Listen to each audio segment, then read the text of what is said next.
मी शांतीलाल सुरतवाला, पुणे.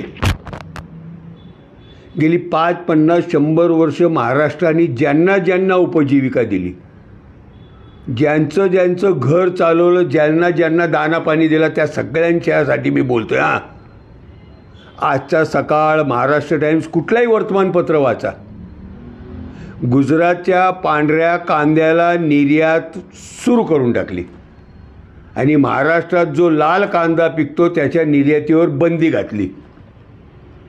गुजरातच्या शेतकऱ्यांनी पोटभर खायचं, महाराष्ट्राच्या शेतकऱ्यांनी उपाशी उठायचं आणि उपाशी झोपायचं.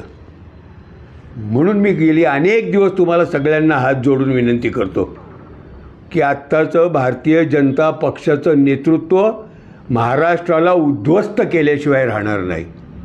कालच पवार साहेबांनी सांगितलं, मागच्या 5 वर्षा, 10 वर्षापूर्वी, 15 वर्षापूर्वी महाराष्ट्रात दुष्काळ पडला. अमोल डेअरीकडून पवार साहेबांनी चर्चा करून घास गवत इथल्या गुरांसाठी मागवलं.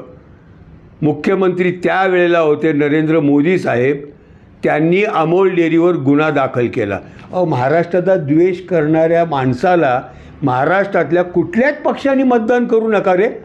कसलं भाजप, कसलं RSS, कसलं काँग्रेस, कसलं राष्ट्रवादी काँग्रेस, सगळ्यांनी मिळून या माणसाचा द्वेष केला पाहिजे आणि महाराष्ट्रातून यांना उद्ध्वस्त केलं पाहिजे.